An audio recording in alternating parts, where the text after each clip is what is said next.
Bonjour et bienvenue sur Original Comics. Aujourd'hui, quoi de neuf chez Panini Comics?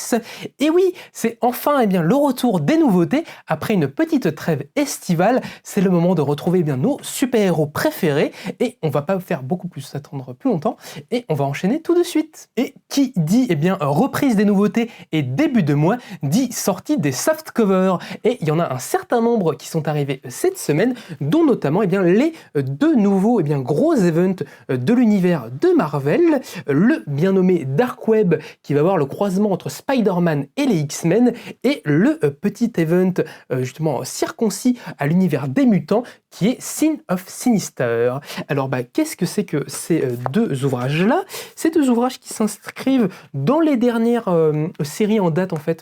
consacrées à chaque univers. Le principe du Dark Web, ça va être une rencontre du coup entre l'univers des mutants et de Spider-Man, car les clones de l'univers de Marvel, Ben Reilly et Madelyne Pior, en ont un petit peu marre d'être traités comme des personnages vraiment de second plan, de n'être pas considérés à leur hauteur comme des personnages qui existent en fait, mais n'être définis que par leur lien avec les personnages dont ils sont issus, et vont décider tous les deux de s'allier et de prendre un peu plus d'importance. Et va donc s'en suivre une bataille assez épique au cœur des limbes de l'univers Marvel pour décider du nouveau maître des lieux. C'est du coup une série qui va nous montrer pas mal de petites choses, qui va se concentrer à la fois sur Peter Parker, sur sa relation avec Ben Reilly, qui s'était terminée de manière assez dramatique dans la dernière série en date. On va voir comment les X-Men, notamment Magic, vont avoir affaire avec Madelyne Pior, la clone de Jean Grey. Et aussi comment d'autres personnages vont s'insérer au fur et à mesure dans cette intrigue, notamment Norman Osborn, qui est en ce moment même en pleine rédemption sous l'alias du Gold Goblin, où il cherche à être un petit peu un héros et de se laver de ses péchés passés, ou encore Black Cat et Mary Jane Watson, qui vont faire une petite aventure toutes les deux dans la continuité de la série, la dernière série en date de Black Cat. Du coup, un sommaire assez touffu, assez intéressant. On va retrouver plein d'auteurs très talentueux de la maison des idées, que ce soit Christopher Cantwell, que ce soit Zeb Wells qui s'occupe de Spider-Man, Gary Duggan pour les X-Men, ou encore Doug McKay pour Black Cat. Donc vraiment c'est assez sympa. Un event qui a fait assez polémique aux États-Unis quand il était sorti. Il y a beaucoup de fans de Spider-Man qui n'ont pas été forcément très joyeux du destin de Ben Reilly, ce que je peux comprendre parce que c'est vrai qu'il prend un petit peu cher dans cette histoire, mais moi je trouve que c'est assez sympa, ça participe pas mal à l'évolution de Peter Parker actuellement, avec de très très beaux dessins de Ed McGuinness, et la série sur le personnage de Norman Osborn est vraiment assez gargantuesque. Moi je l'adore, elle est vraiment super chouette, avec des moments qui moi m'ont pas mal marqué mine de rien, et ça fait toujours plaisir de revoir les autres personnages de Black Cat ou de Miss Marvel, qui va faire aussi un petit coucou dans la série. Donc moi c'est un event que je vous conseille plutôt pas mal si vous êtes fan des deux univers actuellement, et que vous souhaitez rester un petit peu à la page. Et sinon vous allez trouver pas mal de petites séries dérivées qui sont vraiment excellentes et qu'on retrouvera pas forcément, je pense, plus tard en album, connaissant un petit peu les habitudes de Panini Comics. Comme d'habitude, du coup, vous avez la version classique pour les softcovers et la version collector. Ici une très belle version collector avec une couverture de Ryan Stegman qu'on peut voir sur l'entièreté de l'album. Du coup un event que moi je vous conseille plutôt pas mal, mais d'où je vous conseille quand même de vous renseigner un petit peu avant d'y aller, parce que peut-être que la direction que prend l'univers de Spider-Man ou de Ben Reilly ne vous intéressera peut-être pas forcément, ou ne sera peut-être pas forcément à votre goût. Donc renseignez-vous un petit peu avant, mais sinon si vous êtes un petit peu curieux, jetez-vous dessus parce qu'il y a vraiment de belles choses à découvrir. Le deuxième event, du coup, évidemment, c'est le Sin of Sinister, et ça, c'est un sacré morceau des X-Men modernes. Moi, j'ai adoré cet event-là, vraiment génial, où on va suivre le personnage de Nathaniel Essex, Mr. Sinister, qui est un des rouages les plus importants de l'ère Krakoa, de la dernière ère en date des X-Men, car depuis des décennies et des décennies, ce dernier fait des expérimentations génétiques sur tous les mutants et il possède donc une base de données absolument gargantuesque qui en fait est utilisée par les X-Men et les mutants durant leur processus de résurrection. Il est essentiel à leur processus de résurrection et ça lui donne du coup une stature vraiment assez importante. Cependant, Mr. Sinister reste Mr. Sinister et même s'il est, disons, du côté des gentils, il ne peut pas s'empêcher de tramer des choses dans l'ombre et de tenter de prendre le pouvoir. Et on va voir dans cette série, dans cet event, comment Mr. Sinister en fait a copié le personnage de Moira MacTaggart, il l'a cloné et avec son pouvoir mutant qui lui permet en fait de rebooter l'univers à l'envi à chacune de ses morts et le Sinister en fait va utiliser ce petit avantage pour tester en fait des solutions, pour tester des choses et voir comment le monde pourrait évoluer si il en prenait la possession. Et on va donc du coup voir le plan de Mr. Sinister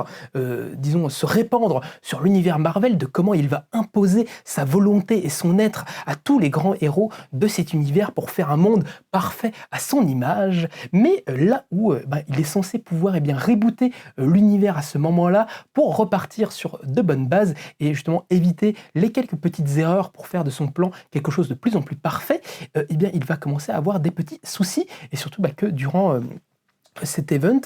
cette possibilité de rebooter l'univers va lui être enlevée et il va du coup devoir faire avec ce qu'il a déjà lancé, alors que vous avez des poches de résistance notamment menées par Tornade qui tentent de l'arrêter de nuire. On retrouve vraiment du coup toute l'énergie, toute la complexité et tout le génie que Jonathan Hickman avait pu déployer sur House of X et Power of Ten, qui avait lancé cette ère-là. C'est pas écrit par lui, mais c'est écrit par les scénaristes Kieron Gillen, Simon Spurrier et Ali Wing, qui reprennent leur flambeau de très très belle manière et qui du coup donnent des paiements et des conclusions à ce que Hickman avait mis en place. Donc vraiment un immanquable si vous suivez les X-Men actuellement, vraiment délectable. Moi je trouve que c'est génial. Kieron Gillen qui écrit Mr. Sinister, je trouve l'écrit de manière si vile, si terrifiante. Il est absolument délicieux à suivre. Moi, j'adore ça. Et il y a plein de trucs vraiment hyper intéressants, des tests, des expérimentations qui serviront un petit peu dans la suite des X-Men. Du coup, une espèce de version de l'ère d'Apocalypse complètement dégénérée que je vous conseille vraiment de lire si vous suivez vraiment les X-Men. Ne ratez pas cet événement car il est vraiment essentiel. Mais faites attention parce que pour ne pas être trop, disons, divulgaché de certains éléments, je vous conseille de lire avant ça, le Destiny of X numéro 16, qui est sorti également cette semaine et qui sert un petit peu de prélude à cet événement. Donc lisez bien d'abord le Destiny of X et après Sin of Sinister pour vraiment avoir tout dans le bon ordre.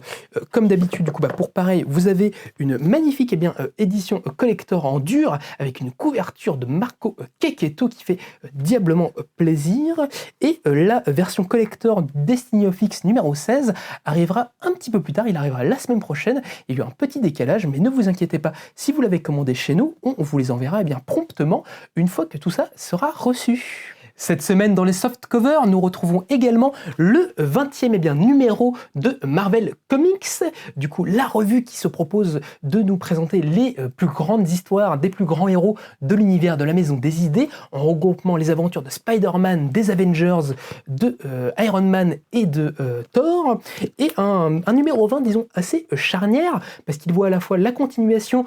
du dernier grand event de Jason Aaron sur l'équipe, le Avengers Assemble, où les Avengers de l'univers, du multivers entier affrontent enfin Mephisto et le Fatalis suprême dans des moments je dis assez épiques et assez grandiloquents. On retrouve aussi ensuite le début du dernier arc de Thor version Donny Cates, qui était aidé par la scénariste Torunn Grønbekk, je crois, si je ne dis pas de bêtises, qui vient lui filer un petit coup de main sur le scénario. On continue de voir le Iron Man de Gary Dugan, qui est vraiment assez intéressant, qui l'insère beaucoup dans les intrigues actuelles des X-Men. Du coup, c'est vraiment assez chouette avec un Tony Stark qui se décide à écrire ses mémoires, mais qui va voir quelqu'un avoir, disons, envie de lui faire beaucoup de mal et l'attaquer vraiment dans sa vie privée, dans sa vie intime. Et surtout, eh bien, on va retrouver les premiers épisodes de la série Spider-Man, juste Spider-Man, pas Amazing Spider-Man, par Dan Slott et Mark Bagley, qui reviennent tous les deux sur le tisseur arachnéen pour nous proposer un arc qui s'intitule La fin du Spider-Verse, qui va, d'après les dires de Dan Slott, mettre vraiment un point final à ce qu'il avait lancé avec le Spider-Verse il y a maintenant presque 7-8 ans, ça commence à faire un petit peu long, et que Dan Slott avait commencé à mettre en place dans la série Edge of Spider-Verse, et on va donc voir le retour de Morlun, voir le retour de plein de Spider-Man et Spider-Woman du multivers, et ça va être aussi l'occasion de voir deux grands auteurs arachnéens travailler ensemble pour la première fois. Donc voilà, un volume assez charnière, comme je vous le dis, qui est disponible en version collector avec une très belle couverture de Frank Miller. Et oui, moi je trouve qu'elle est vraiment plutôt sympa, avec un petit relief et tout sur les tuiles, donc c'est vraiment très cool. Et évidemment une version classique que je n'ai plus à vous présenter actuellement parce qu'elles sont déjà toutes parties, mais on devrait les recevoir de nouveau dans quelques jours. Donc voilà, donc pareil, un Marvel Comics c'est assez copieux. On termine rapidement avec les sorties dédiées au softcover, au kiosque, vous appelez ça comme vous voulez, de Panini Comics, avec la sortie d'un nouveau trésor de Marvel qui s'intéresse cette fois-ci à l'année 1972. Du coup, les trésors de Marvel, qui est cette petite collection qui recompile en fait des classiques de l'éditeur en prenant des années un petit peu précises. Et cette fois-ci, en 72, on va avoir le droit à pas mal d'histoires vraiment très très cool, notamment la première histoire qui voit la transformation en fait de The Beast de Hank McCoy, qui obtient son allure disons monstrueuse pour la première fois. On va aussi retrouver des épisodes de Tomb of Dracula absolument génial par Gene Colan et Marv Wolfman. On va aussi retrouver un chapitre génial des Avengers dessiné par Neil Adams. On va retrouver d'autres petites pépites dans ce genre-là, du Ghost Rider, des trucs comme ça. Donc voilà, une toujours très bonne compilation si vous êtes amateur de vintage de l'éditeur et que vous souhaitez compléter votre collection de récits d'envergure. Mais il est maintenant temps de passer un petit peu plus au vif du sujet de ces sorties de cette semaine avec les albums, et on va pas mal s'éclater avec les derniers must-have en date, et notamment Spider-Man Family Business de Mark Waid, James Robinson et Gabriele De Lotto. Un classique du Marvel des années 2010 qui va voir notre bon Peter Parker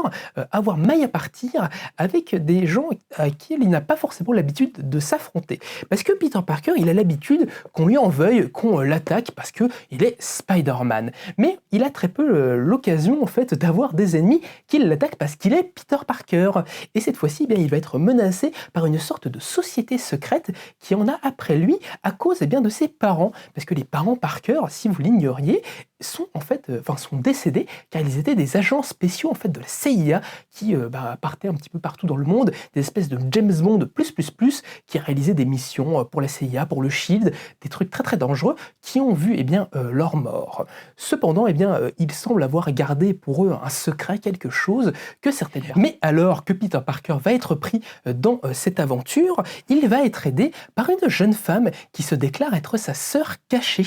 Et du coup va commencer une aventure où tous les deux vont devoir partir sur les secrets laissés par les parents Parker et peut-être commencer à se découvrir si cette jeune femme, cette Teresa Parker est réellement la sœur de notre bon tisseur, et pourquoi notre bon Wilson Fisk, le caïd, se retrouve mêlé à toute cette histoire. C'est une BD vraiment super chouette, déjà parce qu'elle est magnifiquement dessinée par Gabriele De Lotto, cet auteur italien qui nous avait ravi les yeux durant les années 2000 sur beaucoup d'illustrations pour Marvel, sur Secret Invasion, sur Annihilation, qui avait aussi dessiné le Secret Wars de Brian Michael Bendis au début des années 2000. Il avait aussi fait du X-Force, pas mal de choses, et il revient ici dans les crayons et nous propose vraiment des planches splendides, vraiment géniales, où il fait virevolter Spider-Man comme jamais, avec en plus des expressions faciales vraiment super cool, qui mettent vraiment l'accent sur les sentiments des personnages. Et le scénario est bien de Mark Waid et James Robinson, deux cadors de l'industrie, est vraiment aussi assez sympa. Et pour moi, ce qui est chouette, en fait, c'est que en faisant entrer en fait une sœur dans la vie de Peter Parker, lui qui a du coup jamais vraiment connu sa famille, qui a même, enfin, et le peu qu'il a connu, il a eu des pertes terribles avec Oncle Ben notamment. En fait, voir le personnage tenter peut-être de reconstruire une famille autour de lui, en fait, d'avoir quelqu'un qui peut l'aider, qui peut le comprendre, je trouve que c'est une super idée et ça permet de traiter un petit peu de la solitude de Peter Parker et je trouve que c'est une idée vraiment assez bien trouvée et le personnage de Teresa Parker va faire son petit trou dans l'univers de Peter Parker. Je vous laisse découvrir en quoi, pourquoi, quel est le fin mot de cette histoire, mais en tout cas sachez que moi je trouve que c'est un super bouquin qui pareil avait disons fait assez parler quand il était sorti à l'époque, je crois que c'était en 2012-2013, quelque chose comme ça, mais moi je trouve qu'il est vraiment très cool et si vous aimez le Spider-Man un peu plus virevoltant, si vous aimez voir Peter Parker vraiment dans de mauvais draps et développer un petit peu tout son univers familial, vraiment jetez-vous sur ce family business, je pense que vous risquez d'être satisfait. Mais dans les must-have, on continue un petit peu la thématique familiale des super-héros avec le fantastique Daredevil Phaser de Joey Quesada. Une histoire un petit peu hors continuité, une histoire un petit peu sur le côté qui va s'intéresser au passé de Daredevil, sa relation avec son père et sur une intrigue assez glauque où Matt Murdock enquête en tant que Daredevil sur un tueur en série qui fait des ravages à New York, notamment qui arrache les yeux de ses victimes et alors que Matt Murdock enquête un petit peu sur ça pour découvrir le fin mot de cette histoire, il va être contacté par une jeune femme en tant qu'avocat qui est atteinte d'un cancer et qui a une mission assez particulière à lui confier. Et tout cela, entremêlé, va replonger le personnage, disons, dans ses jeunes années, dans sa relation assez compliquée avec son père. Et on va voir un petit peu comment le diable de Hell's Kitchen va réussir à surmonter un petit peu tout ça. Ce volume-là, comme je vous le dis, il est un petit peu particulier parce que c'est une sorte de caprice, de volonté uniquement mue par le scénariste et dessinateur Joey Quesada, qui était le grand auteur qui a renouvelé Daredevil au début des années 2000, avec Kevin Smith notamment, avec l'arc Sous l'aile du diable, qui avait monté le label Marvel Knight, qui avait comme pour ambition justement de ressusciter l'univers urbain de Marvel alors que l'éditeur était plutôt dans la panade. Et suite à ses succès, Joey Quesada était devenu pendant une bonne dizaine d'années le rédacteur en chef de Marvel et alors qu'il commençait à laisser un petit peu sa place, il a décidé de réaliser cet ouvrage Daredevil Phaser pour rendre hommage une dernière fois au héros à qui il a tant donné et qui lui a tant donné personnellement et qui lui permettrait de faire une histoire aussi mêlant sa propre relation conflictuelle avec son père. Donc une œuvre assez importante dans la bibliographie de Joey et Quesada, qui nous révèle des choses pas forcément très belles sur le passé du diable cornu, mais qui est vraiment assez touchant, qui est assez puissant. On voit que Joey Quesada, justement, donne tout ce qu'il a au dessin, où il aborde vraiment à la fois un côté comme très un petit peu caricatural, comme il a pu le faire dans ses précédents travaux, mais en y apportant une forme d'expérimentation, en apportant une forme d'expressionnisme qu'il va peut-être un peu plus trouver du côté de Frank Miller. Donc voilà, un ouvrage aussi pas mal intéressant et qui vous permettra de vous compléter votre petite collection d'ouvrages de Joey Quesada et qui, couplé à Daredevil et Sous l'aile du diable et Daredevil et Echo, qui était aussi ressorti assez récemment en must-have, vous permettra d'avoir l'entièreté de l'omnibus Marvel Knight Joey Quesada, du coup en version must-have. Donc ça vous permet de choisir la collection qui vous siera le plus et qui vous plaira le plus. Mais en tout cas, ça reste un ouvrage vraiment important et percutant pour qui aime l'univers du protagoniste. Et enfin, on conclut cette semaine de reprise avec un ouvrage gargantuesque qu'on n'attendait plus de voir arriver en français, mais qui est enfin là. Je veux bien sûr parler de l'omnibus Thunderbolt, le premier omnibus des Thunderbolt, par Kurt Busiek et Mark Bagley, un classique de Marvel des années 90 qui nous replonge en pleine période Onslaught. Période qui avait vu l'entièreté de l'univers Marvel se confronter au terrible Onslaught, la fusion de l'esprit de Charles Xavier et de Magneto qui avait donné beaucoup de fil à retordre à tous nos plus grands héros et qui s'était soldé malheureusement par une bataille gargantuesque dans laquelle les Fantastic Four et les Avengers s'étaient sacrifiés. On se retrouve donc après ça dans un univers Marvel où seuls les X-Men restent, où seuls les X-Men sont encore présents pour assurer la protection du monde, mais des X-Men qui sont fatigués, des X-Men qui sont un peu désassemblés et qui laisse le monde un petit peu sans protection. Mais une solution va advenir pour le monde, la fusion, la création d'une nouvelle équipe, les Thunderbolts, qui se présentent comme des nouveaux Avengers et qui veulent prendre le relais de tout ça. Cependant, on apprend très très vite que ces Thunderbolts ne sont peut-être pas aussi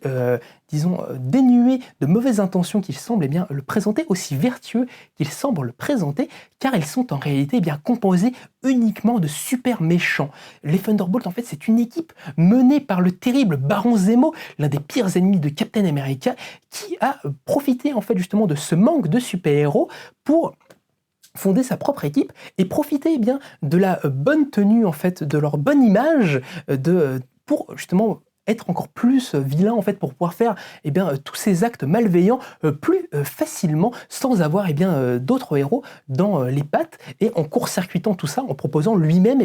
une équipe. Cependant, le plan de notre bon Baron Zemo ne veut pas forcément se dérouler aussi facilement qu'il le voulait parce que certains des super méchants de cette équipe vont peut-être profiter de cette nouvelle possibilité qu'il aurait offerte, de cette rédemption qu'il aurait offerte pour justement devenir de véritables héros et laver leurs péchés passés. Cependant, du coup, vous imaginez bien que ça va créer des remous au sein de l'équipe, encore plus quand d'autres super-héros souhaitent se joindre à eux. On va donc partir sur une série passionnante, vraiment géniale, qui va vraiment nous présenter des personnages limite en fait tertiaires de l'univers Marvel qui n'ont aucune importance mais dont le destin est à écrire, est à façonner et de voir comment les dilemmes internes de chaque personnage vont se développer, comment je vous dis certains vont tenter d'être un petit peu mieux, d'autres au contraire vont s'enfoncer dans la vilainie et dans l'horreur. Et ça va nous donner vraiment un classique vraiment indémodable. On voyait les premières frasques du dessinateur Mark Bagley qui s'était déjà fait connaître chez Marvel dans les années 90 avec les New Warriors ou en tout cas sur Spider-Man. Et Kurt Busiek, lui, grand scénariste, sortait tout juste de l'écriture du classique, on peut le dire maintenant, Marvels avec Alex Ross, où il revisitait en fait l'entièreté des débuts de l'univers en fait à partir des années 40 jusqu'aux années 60, montrant sa passion et sa connaissance encyclopédique de l'univers de la Maison des Idées, et c'est une connaissance qu'il va vraiment mettre à profit sur les Thunderbolts et nous proposer vraiment quelque chose qui va aller chercher dans toute l'histoire de l'univers Marvel et qui va vraiment pour moi, proposer le meilleur en fait de ce qu'on peut avoir sur une équipe de super-héros en comics en fait sur le long terme. Parce que comme c'est une série qui est assez longue, ça va permettre aux auteurs de vraiment développer les choses, de vraiment les faire évoluer les personnages, de nous mettre en fait dans leur quotidien, de nous faire évoluer avec eux, de faire changer notre regard en même temps que le leur sur eux-mêmes et sur la société. Et pour moi, c'est à ça qu'on reconnaît les grands ouvrages de comics parce qu'on part parfois sur des choses qui pourrait paraître anecdotique en fait. C'est ça, pour moi, le meilleur en fait d'une histoire de super-héros, des fois, sur le long cours, c'est qu'on part des fois sur des choses, on se dit « Oh là là, oui, ça a l'air un peu bizarre comme histoire », ou c'est des histoires, oui, qui pourraient paraître un petit peu pas essentiel quoi, mais c'est au fur et à mesure du temps en fait que ces petites histoires au contraire gagnent toute leur puissance, toute leur importance parce qu'elles sont prises en main par des auteurs qui ont pour qui ça compte en fait, pour qui ça a du sens et voilà, pour moi c'est ce qui fait des Thunderbolts vraiment une des meilleures séries Marvel de cette époque-là, ce qui fait que c'est encore aujourd'hui une série vraiment très très culte qu'on devrait voir arriver sur grand écran dans quelques années. On sait que Marvel Studios prévoit un film sur les Thunderbolts et moi j'ai très très hâte de voir comment ils vont faire tout cela. Donc voilà, pour vous dire que pour moi c'est vraiment un classique. Si vous ne l'avez jamais lu, allez-y vraiment. En plus, ce qui est génial, c'est que comme c'est une histoire qui s'insère dans un moment un petit peu de vide dans l'univers Marvel, bah, vous pouvez vraiment y aller sans trop y connaître en fait, mais juste parce que vous êtes curieux, parce que vous avez envie de suivre des bons personnages, des bonnes histoires. Et voilà, je saurais que trop vous conseiller d'aller voir du côté des Thunderbolts. C'est vraiment fantastique, génial, et vous en serez, je pense, marqué à vie. Et bien voilà, j'espère que cette petite présentation vous aura plu, que vous êtes heureux de retrouver de nouveau les nouveautés de Panini Comics et les nouveautés comics en règle générale, qu'il y a plein de trucs qui vous intéressent et avec lesquels vous pourrez passer de très bonnes heures de lecture. Ils sont évidemment tous à retrouver dans le descriptif de la vidéo si ça vous intéresse, et sinon,